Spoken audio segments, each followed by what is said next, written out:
દશામાના વ્રતના અંતિમ દિવસે ભક્તોએ ખૂબ જ ઉત્સાહ સાથે ધાનેરાના મામા બાપજી મંદિર ખાતે દશામા મૂર્તિનું વિસર્જન કર્યું હતું. ધાનેરા મામા બાપજી મંદિર ખાતે દશામાની મૂર્તિના વિસર્જન માટે ભક્તોનું ઘોડાપૂર ઉમટેલું જોવા મળ્યું હતું. આવનાર ભક્તોને કોઈ જ તકલીફ ન પડે તે માટે નગરપાલિકા વિવિધ સંસ્થાઓ દ્વારા એક સુચારું આયોજન પણ કરવામાં આવ્યું હતું. પરંતુ સૌથી મહત્વની વાત તો એ છે કે ધાનેરા લાયન્સ ક્લબ દ્વારા ગયા વર્ષે અને આ વર્ષે 2 વર્ષથી એક સુચારું આયોજન કરવામાં આવે છે, જેથી લોકોની આસ્થાને ઠેસ પહોંચતી બચાવી શકાય છે.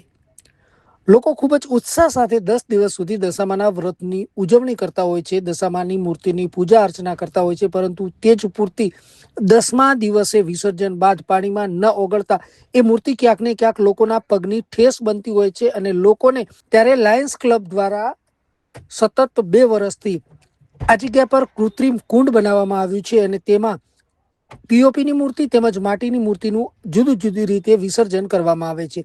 જે પીઓપીની મૂર્તિ આવે છે તે તમામ મૂર્તિને એક નદીમાં લઈ જઈ તેમનું વિસર્જન કરવામાં આવે છે, જ્યારે માટીની મૂર્તિ તે જ જગ્યા પર ઓગળી જાય છે.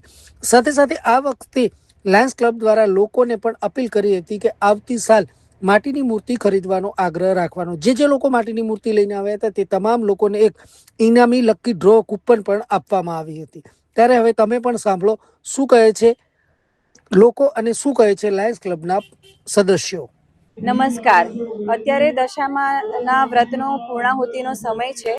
અમે Lions club of Dhanera, Hindu સનાતન ધર્મ અને ટ્રસ્ટ અને નગરપાલિકા ધાનેરા દ્વારા અહીં મામા બાપજીના પટાંગણમાં કૃત્રિમ કુંડની આયોજન કર્યું હતું કે જ્યાં ધાનેરાની જે આજુબાજુની ને ધાનેરાની જે માતાઓ દીકરીઓ છે જેમણે દશામાનું વ્રત કર્યું છે એ મૂર્તિ લઈને અહીંયા વિસર્જન કરવા આવે છે. ટોટલ 3 કુંડ બનાવ્યા છે, જેમાં એક માટીનું મૂર્તિવાળું વિસર્જન કરે છે માતાઓ અને 2 કુંડમાં પીઓપીની મૂર્તિઓ છે.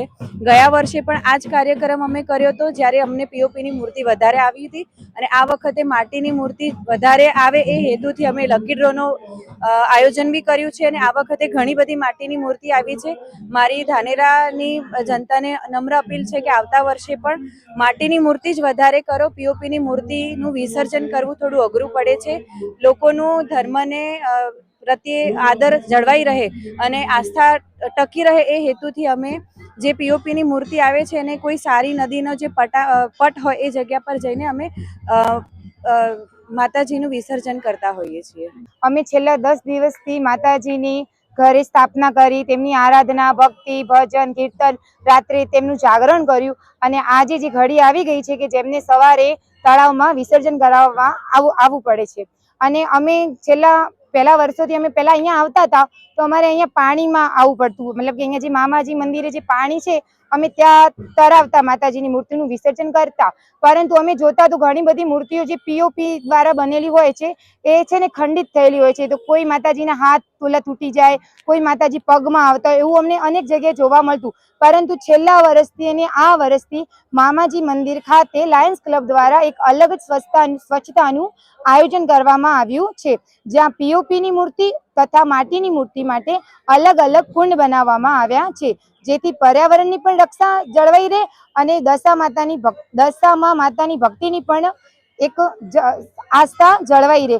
માટે ધાનેરા નગરવાસીઓની નમ્ર વિનંતી છે કે તમે પીઓપીની મૂર્તિ લેવાને બદલે માટીની મૂર્તિ લેવાનું પસંદ કરો, જેથી માતાજીની મૂર્તિમાં પણ કંઈ અખંડતા ના આવે અને એમનું પણ ભક્તિ આપણી પણ જળવાઈ રહે છે.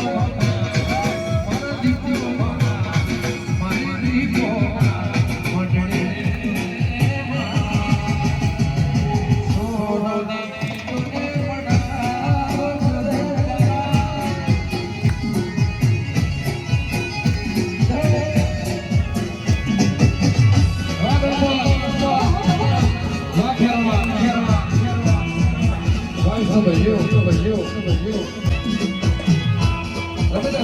you.